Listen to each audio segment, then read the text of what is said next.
하나님은 영이시니 예배하는 자가 영과 진리로 예배할지니라. 아멘.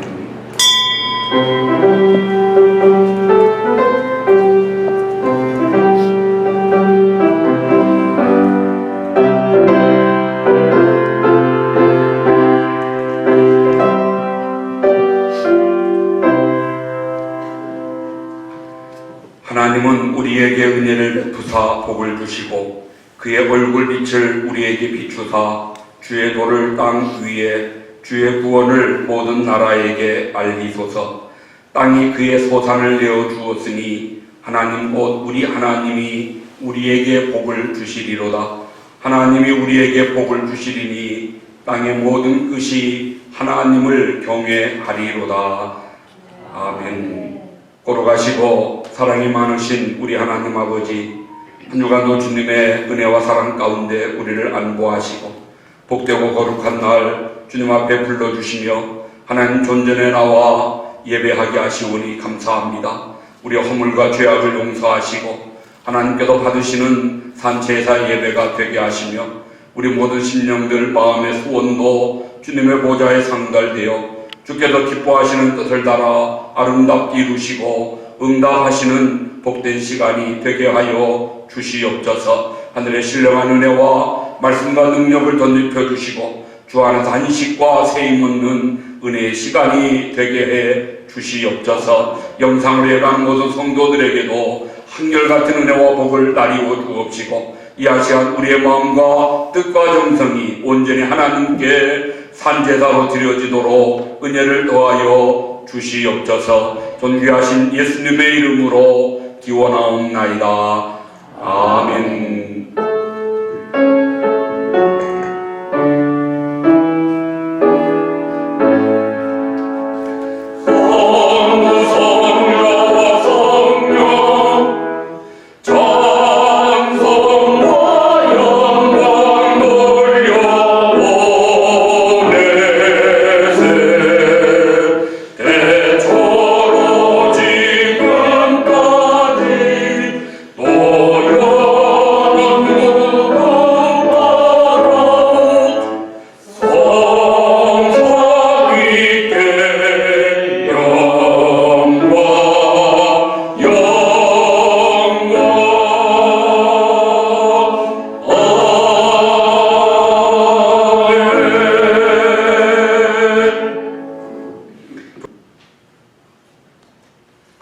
로마서 8장 14절로 18절의 말씀을 제가 봉독하겠습니다.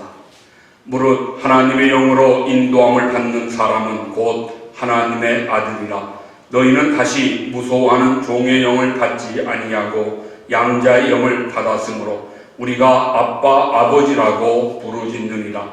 성령이 친히 우리의 영과 더불어 우리가 하나님의 자녀인 것을 증언하시나니 자녀이면 또한 상속자 곧 하나님의 상속자요 그리스도와 함께한 상속자니 우리가 그와 함께 영광을 받기 위하여 고난도 함께 받아야 할 것이니라. 생각하건대 현재의 고난은 장차 우리에게 나타날 영광과 비교할 수 없도다. 아멘. 오늘은 고난과 영광을 비교하며 삽시다. 고난과 영광을 비교하며 삽시다 하는 제목으로 로마서 8장의 말씀을 함께 나누고자 생각합니다. 여러분, 로마서 8장은 복음 중에 복음이라 이렇게 불려지는 대단히 은혜스러운 말씀입니다. 우리가 성경을 암송할 때 할 수 있다면 가장 먼저 암송해야 될 본문 중에 하나가 바로 로마서 8장이다. 저도 여러 번 로마서 8장을 암송했습니다만은 이 리마인드를 안 하니까 또 시간이 지나서 중간중간 까먹기도 하는데 할 수 있다면 다시 또 로마서 8장을 암송하는 일에 도전해보고 싶습니다. 우리 교회도 여러 번 이런 전도회에서 성경 암송대회 할 때마다 로마서 8장의 말씀을 암송했던 그런 기억이 있습니다. 로마서 8장이 얼마나 귀한가를 설명하는 그런 이야기들이 몇 가지 있는데요. 성경이 다 불타서 없어지더라도 로마서 8장 한 장만 있으면 우리가 구원받는 데 어려움이 없겠다, 이런 말을 합니다. 성경이 없고 로마서 8장 한 장만 있어도 이 말씀만으로도 우리가 구원받는데 어려움이 없을 것이라고 이야기합니다. 대영제국 영국의 박물관장이 이렇게 말을 했습니다. 로마서 8장의 한 장의 말씀만 원본이 있다고 한다면 나는 그것과 이 박물관에 있는 모든 것과 바꿀 수 있다. 그 대영제국 박물관에 얼마나 귀한 것들이 많겠습니까? 그러나 그것보다도 로마서 8장 이 말씀 한 장이 더 귀하다라고 그렇게 이야기한 것입니다. 흔히들 성경을 다이아몬드 반지에 비유하면서 로마서의 말씀은 그 다이아몬드, 다른 말씀들이 링이라고 한다면 로마서의 말씀은 다이아몬드 보석에 해당되고 그 중에 8장은 그 다이아몬드에서 각이 져서 빛을 반짝반짝 발하는 가장 빛나는 부분이 로마서 8장이다. 그렇게 비유를 하곤 합니다. 왜 로마서의 말씀을, 그 중에서 8장의 말씀을 그렇게 중요하게, 귀하게 여길까요? 그 이유는 우리가 8장 말씀을 읽어보면요, 거의 매절마다 성령, 성령, 성령 하나님이 나오고 있습니다. 20번 이상 성령의 이름과 함께 성령 하나님의 사역, 성령 하나님의 하시는 일들에 관해서 우리에게 가르치는 말씀입니다. 그래서 성경에서 성령장 하면은 우리는 로마서 8장 이렇게 퀴즈를 하곤 하죠. 사랑장 우리가 잘 알죠. 고린도전서 13장, 믿음장, 히브리서 11장, 부활장, 고린도전서 15장. 그러면 성령장은 어디냐? 바로 이 로마서 8장을 우리는 성령장이라, 성령 충만한 말씀이요, 성령님이 역사하시는 말씀이요, 성령을 통하여 우리를 하나님의 은혜의 보좌 앞으로 인도하는 말씀이라고 우리가 그렇게 로마서 8장을 이야기합니다. 이 귀한 말씀에 가장 핵심되는 내용이 있다면 성령님은 우리 안에 거하신다. 성령님은 우리와 함께 하신다. 성령님은 우리 속에 내주하고 계신다. 이 성령의 내주하심, 그것을 많이 가장 강조합니다. 성령이 우리 안에 계시면서 우리를 보호하시고 우리를 인도하시고 때로 우리를 책망하시고 우리의 구원을 완성하시도록 하시는 그 모든 일, 우리 안에 계시는, 우리와 함께 하시는 성령님의 도우심이요 성령님의 역사하심이라고 말씀하고 있습니다.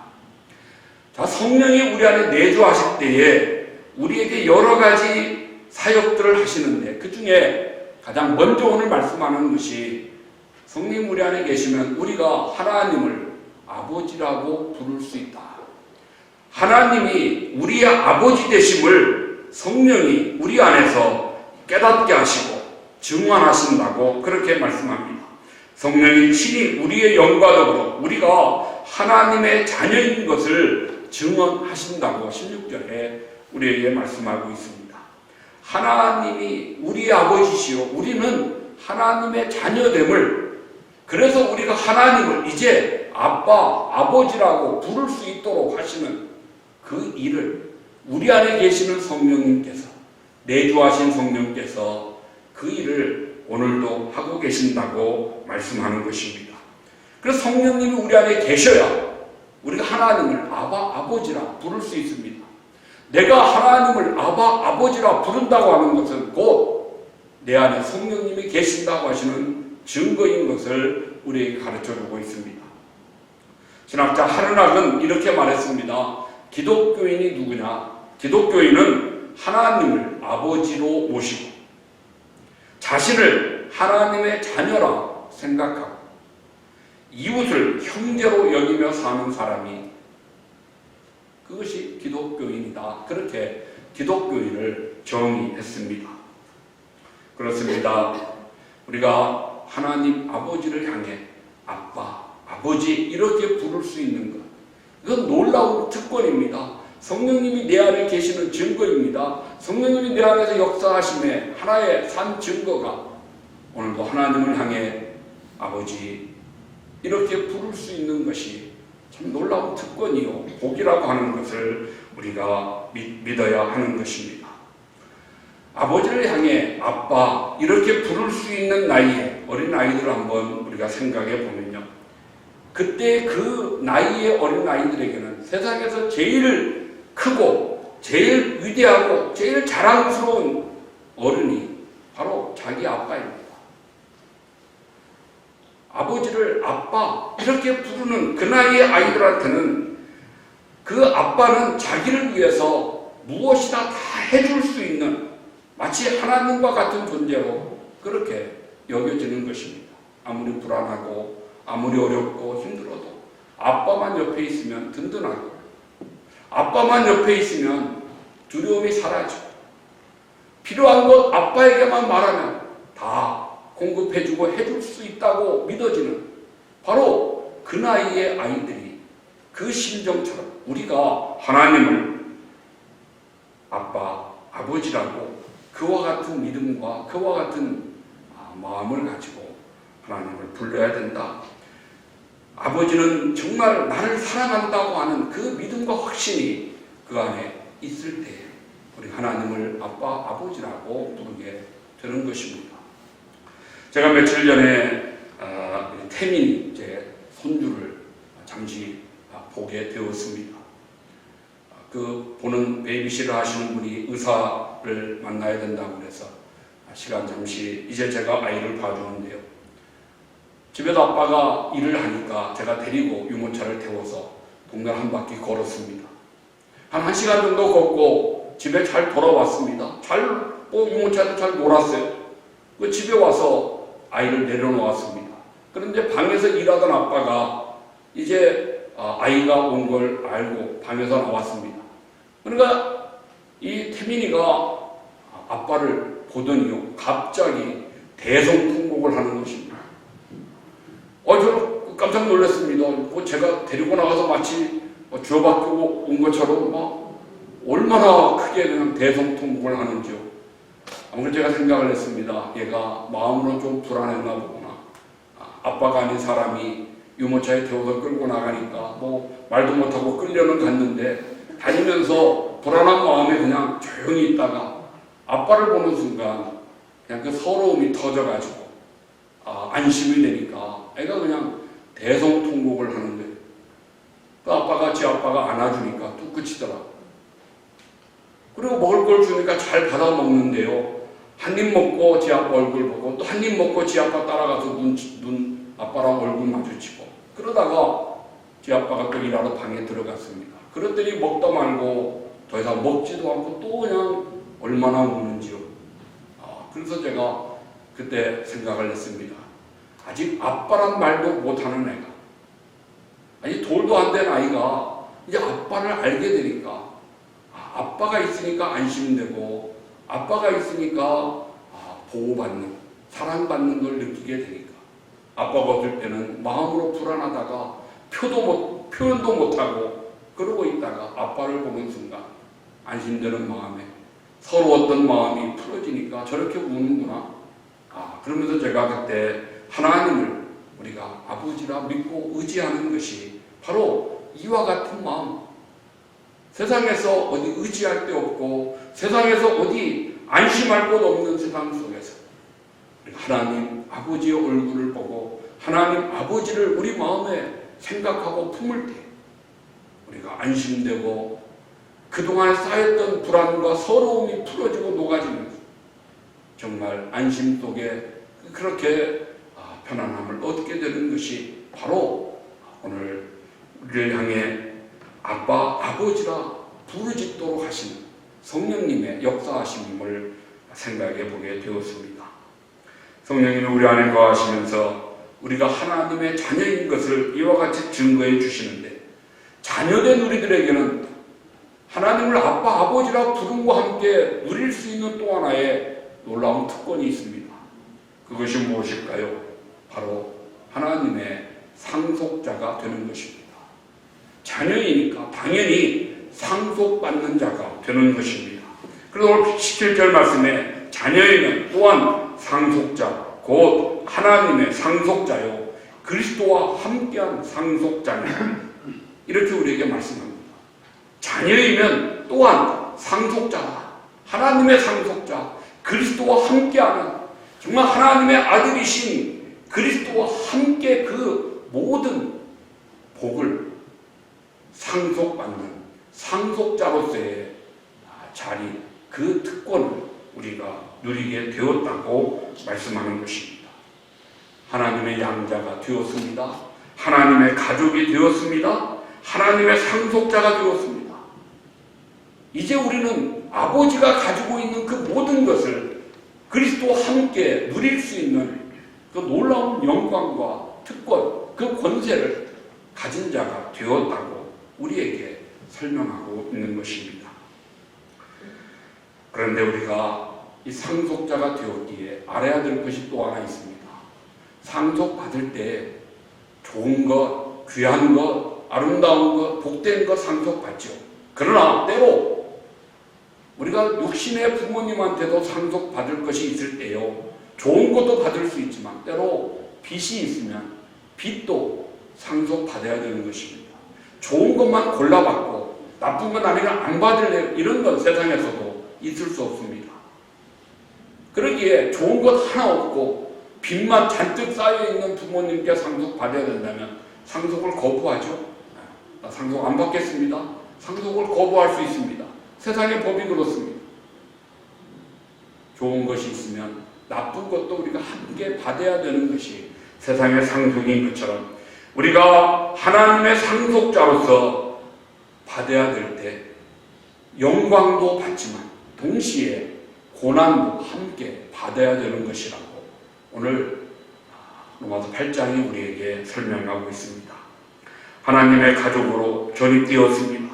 하나님의 가족으로 살아갑니다. 현재도 그렇게 살지만 이제 더 귀하고 특별한 것은 장차 영원한 천국에 들어가서 하나님 품에 안길 때에 우리의 눈의 모든 눈물을 하나님이 씻어주시고 우리의 모든 질병과 아픔과 고통을 없애주시는 그 순간, 안식의 복을 누리게 되는 그 순간, 그때까지는 우리가 이 땅에 사는 동안 하나님의 자녀요 상속자인 받아야 될 고난이 있다고 우리에게 말씀하고 있습니다. 뭐 이런 고난이 꼭 하나님의 자녀된 우리들에게만 있는 건 아니죠.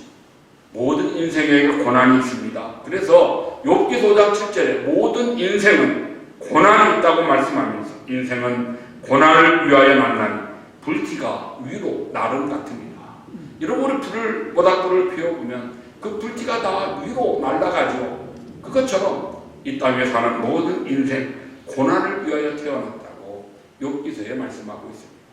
모든 인생이 다 함께 고난을 누리며 고난 가운데 살지만 우리 하나님의 자녀들은 거기에 또 하나의 하나님의 자녀이기에 받는 고난이 있음을 우리에게 말씀하는 것입니다. 영광과 함께 고난도 받을 것을 우리가 각오해야 한다고 그렇게 오늘 말씀이 설명하는 거죠. 그러면은 많은 고난 중에 그리스도인이기에 하나님의 자녀 되었고 하나님의 상속자 되었기에 우리가 받는 그 특별한 고난이 무엇일까? 그것은 이 앞선 7장에서 바울이 말씀하고 있습니다. 마음의 법과 육신의 법이, 하나님의 신령한 법과 세상의 죄의 법이 우리 안에서 싸우는 내적인 고난을 가리키고 있습니다. 영어로 우리는 이것을 이너 스트러글이라고 이야기합니다. 안에서의 갈등, 안에서의 싸움이라는 거죠. 우리 안에서, 우리 마음, 우리의 심령 속에서 하나님의 법과 세상의 법, 내 육신의 욕심이 계속해서 끊임없이 싸우고 갈등하고 분쟁하고, 그것을 우리가 하나님의 자녀이기에, 우리가 그리스도와 함께한 하나님의 상속자가 되었기에 가져야 되는 고난이라고 말씀하는 것입니다. 로마서 7장 23절로 24절에 내 지체 속에서 한 다른 법이 내 마음의 법과 싸워 내 지체 속에 있는 죄의 법으로 나를 사로잡는 것을 보는도다. 오라, 나는 곤고한 사람이로다. 이 사망의 몸에서 누가 나를 건져내랴. 이렇게 바울이 고백합니다.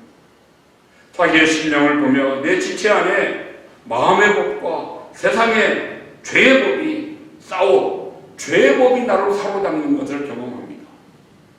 하나님의 법에 사로잡혀야 되는데 그 신령한 말씀과 그 법대로 살아야 되는데 그렇지 못하고 죄의 법이 육신의 법이 나를 사로잡아 결국 내가 그것에 사로잡히는 것을 보게 될 때 오라 나는 곤고한 사람이다. 정말 괴로운 사람이라고 그렇게 바울이 고백하는 것입니다. 이 사망의 몸에서 누가 나를 건져내겠느냐고 한탄하고 탄식하는 것을 우리가 볼 수 있습니다. 그렇습니다. 우리가 그리스도인이라면 우리가 하나님의 자녀요 하나님의 백성이라면 우리 안에는 당연히 이 이너 스트러글 이런 내적인 싸움이 우리 안에 있어야 됩니다. 이것이 없다면 하나님의 자녀 아니라고 말할 수 있습니다. 바울이 그랬지요. 어거스틴이 그랬지요. 특별히 종교개혁을 일으킨 마틴 루터 그는 정말 이 이너 스트러글로 인해서 얼마나 괴로워했는지 모릅니다. 로마서를 공부하고 로마서를 가르쳤던 신학 교수였던 그가 자기 안에 있는 그런 육신의 법, 욕심에 자꾸 자신의 믿음이 그것에 지는 것에 괴로워했어요. 그것이 힘들어서 어떻게 내가 이 문제를 해결할 것인가? 금식하고 고통 속에 이태리의 로마에 있는 제가 이름을 성당 이름은 잊어버렸습니다만 그 계단을 무릎으로 기어 올라가면서 무릎에 피가 철철철 흐르는 그런 고난 속에 그것을 이길 수 있으리라고 생각해 보면 별짓을 다 해도 이기지 못하는 자신을 보면서 오늘 바울처럼 한탄하고 탄식했던 그런 루터의 고백들을 우리가 많이 볼 수가 있습니다. 마음에 두 가지 법이 있어 마음으로는 성령의 법을 지켜 거룩한 삶을 살고 싶은데 육신의 욕심으로 인해 육신이 죄의 법을 지키려 따라갈 때 그 입술에서 나오는 것이 탄식이요 공고한 사람, 괴로운 사람이라고 하는 이런 고백이 있게 되는 것입니다. 이것은 믿지 않는 사람들은 경험할 수 없는 것입니다. 거듭나지 못한 자들은 알지 못하는 두 법의 투쟁입니다. 곤고한 사람, 바울의 탄식 이것은 정말 믿음으로 살려고 애써보는 사람들이 경험하는 산 경험인 것입니다. 20세기 최고의 설교가를 우리는 영국의 존 스타트 목사님이라고 이야기하는데요. 한 10년 전에 돌아가셨습니다만 그분이 남긴 참 주옥같은 설교들 속에서 이 로마서 8장을 설명할 때 성숙한 성도는 죄의 민감성이 높아져 가지고 그 자기 혐오와 자기 절망의 상태에 이른다는 것입니다. 영적인 민감성이 더 민감할수록 성숙할수록 자기 혐오, 자기 절망의 상태에 이르게 된다는 거죠. 왜 내가 이처럼 욕심에 자꾸만 지는지, 왜 세상의 유혹에 자꾸만 자기 마음이 넘어지는지, 그것으로 인해서 괴로워하고 그것으로 인해서 정말 탄식하게 되는 것을 그렇게 설명하고 있습니다. 거듭난 자, 의롭다 칭함받은 자, 하나님의 양자된 자, 하나님의 후사가 되어 성숙한 성도들의 탄식이 오늘 바울이 오라 나는 곤고한 사람이로다라고 하는 탄식이라고 그렇게 말씀하고 있습니다. 오늘 우리들이 선을 행하려고 믿음으로 살려고 애써보고 노력하자. 그러나 살아볼수록 내 안에 선을 행할 만한 능력이 없다고 하는 그런 절망감과 비참함 속에 탄식하고 있는 것입니다. 오늘 로마서 8장에서 생각하건대 현재의 고난은 장차 우리에게 나타날 영광과 비교할 수 없도다라고 말씀할 때 여기에 고난이 어떤 육체의 질병이나 경제적인 고통이나 이런 고난보다 바로 이 영적인 싸움에서의 고난 이것을 우리에게 말씀하고 있는 것이고 그러기에 우리가 장차 누릴 영광을 소망한다면 오늘 이 땅 위에서 이 고난을 감당해야 된다고 하는 것입니다. 이런 싸움이 우리 안에서 계속 되어질 수밖에 수밖에 없는 것이고, 이 싸움에서 이기려고, 이 싸움에서 승리하려고 믿음 가운데 더 굳게 서는 자가 되어야 할 것을 우리에게 말씀하고 있습니다. 우리가 이런 영적인 싸움, 우리 안에 있는 이런 갈등과의 싸움에서 받는 고난, 이 고난의 특징을 몇 가지 이야기할 수 있는데요. 먼저는 그리스도와 함께 받는 고난입니다. 나만 받는 고난이 아니라는 것입니다. 먼저 예수님이 이 땅에 오셔서 세상 사는 동안 우리보다 앞서 이 고난을 받으셨습니다. 예수님 왜 이런 고난을 당하셨습니까? 왜 이런 멸시와 천대를 받으시고 십자가의 처형까지 당하셨습니까? 오직 하나, 하나님의 아들이시기에, 하나님의 아들이시기에 받은 고난이요, 하나님의 아들이시기에 십자가의 죽임을 당하신 것입니다. 그렇다면 우리도 하나님의 아들 되었기에, 우리 모두가 하나님의 자녀 되었기에 우리도 주님이 당하셨던 그 고난을 우리도 받게 되는 것이고 받아야 되는 것입니다. 그러므로 오늘 우리들이 당하는 고난이 있다면 그 고난은 예수님과 함께 당하는 고난인 것을 기억해야 될 것입니다. 사울이 예수 믿는 자들을 핍박하고자 다메섹으로 갈 때 예수님을 만나죠. 빛 가운데 꼬꾸라졌습니다. 하늘의 음성이 들립니다. 사울아 사울아, 네가 어찌하여 나를 핍박하느냐 말씀하십니다. 예수님께서 사울에게 네가 어찌하여 나를 핍박하느냐 말씀하셨어요. 사울이 핍박한 자는 예수님이 아닙니다. 사울이 핍박한 자는 예수님을 믿는 자들, 하나님의 자녀들, 성도들을 핍박했습니다. 그런데 성도들이 당하는 핍박과 그 고난을 예수님은 자신이 당하는 고난과 핍박으로 생각하시고 말씀하시는 것입니다. 어찌하여 네가 나를 핍박하느냐라고 사울을 책망하시는 것을 우리가 볼 수가 있습니다. 오늘 우리들이 당하는 고난이 있다면 예수님이 당하셨던 고난이요, 오늘 우리들이 예수님과 함께 당하는 고난인 것을 알아야 되겠습니다. 또 우리가 당하는 고난의 특징은 현재의 고난입니다.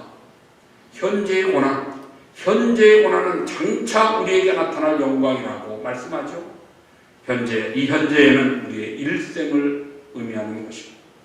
여기에는 말세를 사는 그 모든 것이 포함되어 있는 것입니다. 질병의 고난이 있습니다. 육체의 고통을 당합니다. 마음의 고난이 있습니다. 사랑하는 자가 먼저 세상을 떠날 때 마음으로 고통을 당하죠. 또 사람들과의 관계 속에서 뭔가 풀리지 않는 문제로 인해서 때로 마음에 큰 어려움과 고통을 당할 수가 있습니다. 우리가 살아가면서 당하는 이런 많은 고난들, 이것은 현재의 고난에 해당됩니다. 모세가 시편 90편에 기록하기를 우리의 연수가 70이요 강건하면 80일지라도 우리의 연수와 자랑은 수고와 슬픔뿐이라고 말씀했습니다. 우리가 70을 살던 80을 살던 이제 100세를 살던 우리가 지나고 보니 그 모든 연수의 자랑은 수고했던 것이고 슬픔이라고 그렇게 말씀하는 것입니다. 그렇습니다. 우리가 하나님의 자녀이기에 받는 고난을 포함해서 세상 사는 동안 현재 당하는 고난들이 끊임없이 계속 되어집니다. 그러나 또 하나 우리가 당하는 고난의 특징이 있습니다. 그것은 잠깐 받는 고난이라고 말씀하고 있습니다. 현재 받는 우리의 고난은 잠깐의 고난입니다. 고린도전서 4장 17절에 우리가 잠시 받는 환난에 경하는 것이 지극히 크고 영원한 영광에 중한 것을 우리에게 이루게 합니다. 잠깐 받는 환난의 그 가벼운 것들로 인해서 앞으로 장차 지극히 크고 영원한 그 영광을 우리에게 갖게 함이라고 말씀하고 있습니다. 현재 우리가 당하는 고통 정말 끝나지 않을 것 같지만 그러나 분명한 것은 그 모든 것이 지나가는 것입니다. 지나갑니다. 그 모든 것 다 지나가게 되어 있습니다. 보이는 고난은 잠깐입니다. 그러나 보이지 않는 그 후의 영광은 영원한 것입니다. 여러분, 순간과 같이 지나가는 잠깐에 보이는 것 때문에 장차 영원히 보이지 않는 영광을 포기한다. 얼마나 어리석고 얼마나 불쌍한 자가 되겠습니까? 우리가 현재 받는 고난, 잠시 받는 고난, 지나가는 고난인 것을 알기에 우리는 이 고난 앞에서 고난을 받으면서 죽을 때까지 이 고난과 함께 싸우는 자가 되는 것입니다. 왜요? 그 다음에 우리에게 있는 것은 놀라운 영광이 있기 때문입니다. 그것은 비교할 수 없는 영광입니다. 정말 비교할 수 없는 영광이 그 고난 다음에 있음을 우리에게 말씀하고 있습니다. 하나님의 후사로서 우리가 성도로서 부활의 영광스러운 몸을 이제 갖게 될 그때 예수님처럼 흠과 티가 없는 신령한 존재가 되어질 그때 그리스도와 함께 더불어 왕노릇하면서 그 영광스러운 상급을 우리가 누리게 될 것입니다.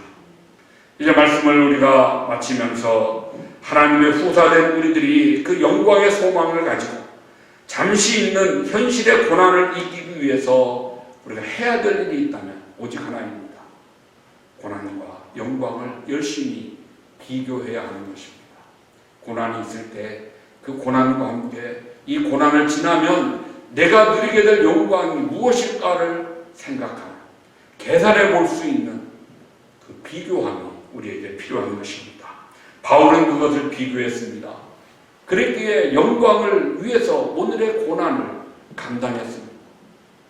수없이 많은 어려움과 고난을 겪으면서도 그는 포기하지 않았습니다. 단념하지 않았습니다. 왜요? 비교해 보니까 지금 이 고난과 장차 누리게 될 영광과는 상대가 안 되기에 비교거리가 될 수 없는 것입니다. 아무리 계산을 해봐도 내가 이 지금의 이 고난 때문에 장차 누릴 영광을 포기한다면 너무나 어리석은 자가 됨을 알기 때문입니다.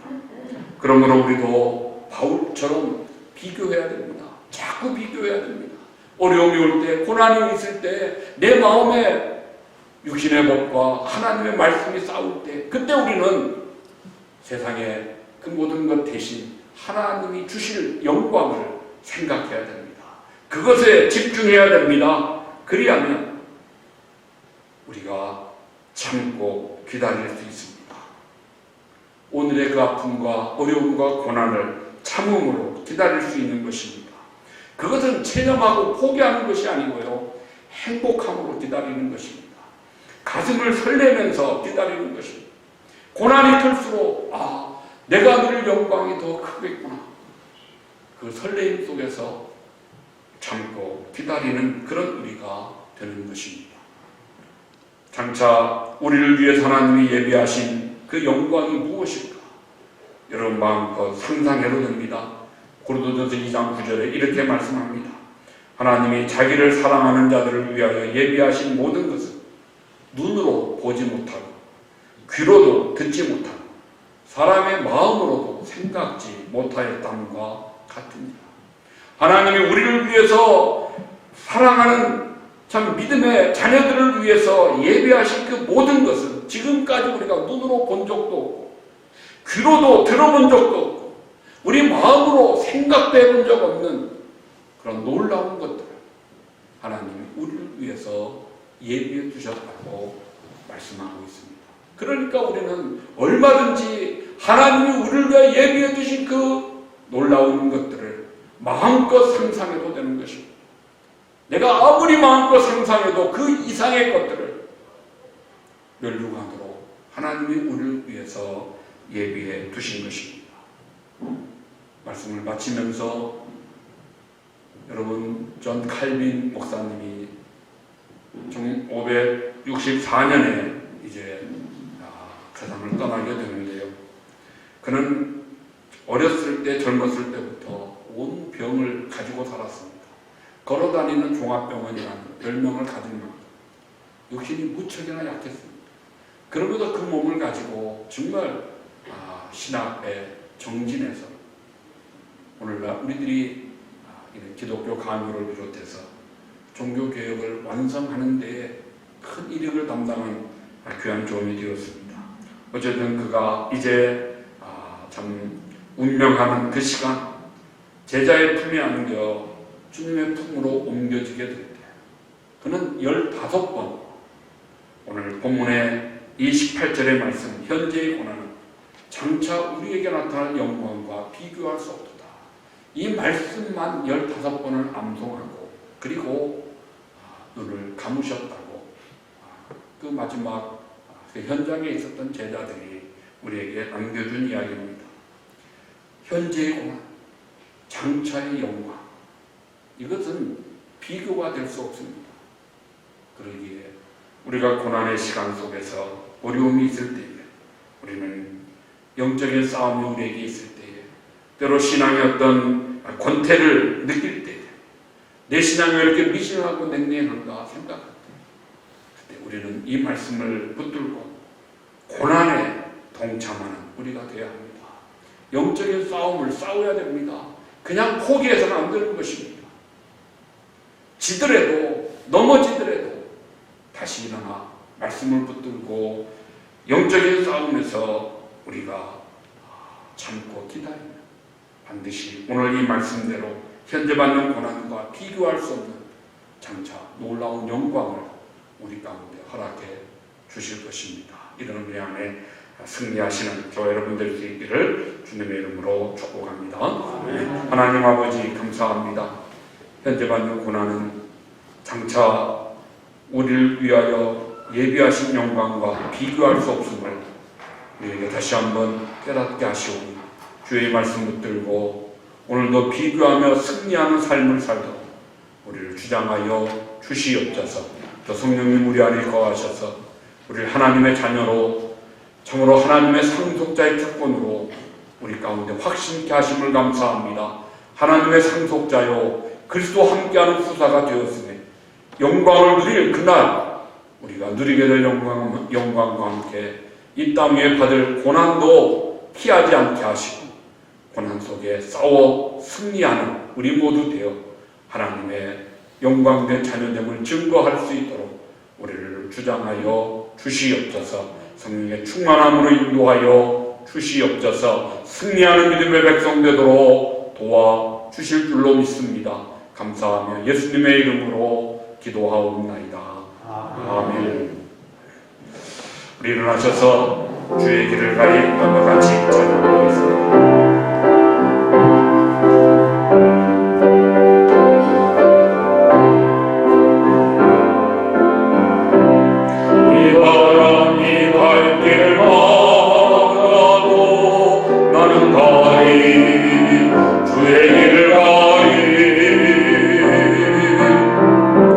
눈보라가 길 가려도 나는 가리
우리보다 앞서 영광의 길, 고난의 길, 생명의 길 걸어가신 우리 구주 예수 그리스도의 은혜와 아들 예수님 십자가에 내어놓으시고 그 길 걸어가도록 사랑으로 보살피시는 우리 하나님 아버지의 무한하신 사랑하심, 이 귀한 진리 우리 안에 믿게 하시고 하나님 자녀됨과 상속자됨을 오늘도 주장하시는 성령님 감동 충만 교통하시니 십자가 지고 우리 주님 가신 길 뒤따라가기를 소원하며 다짐하며 장차 누릴 영광을 바라보며 소망 가운데 승리하기를 결단하는 사랑하는 모든 성도들 심령 위에, 가정 위에, 자녀와 상업과 기도하는 제목들 위에, 빛깔도록 사고 세우신 몸된 교회 위에 이제로 영원토록 함께 있을지어다. 아멘.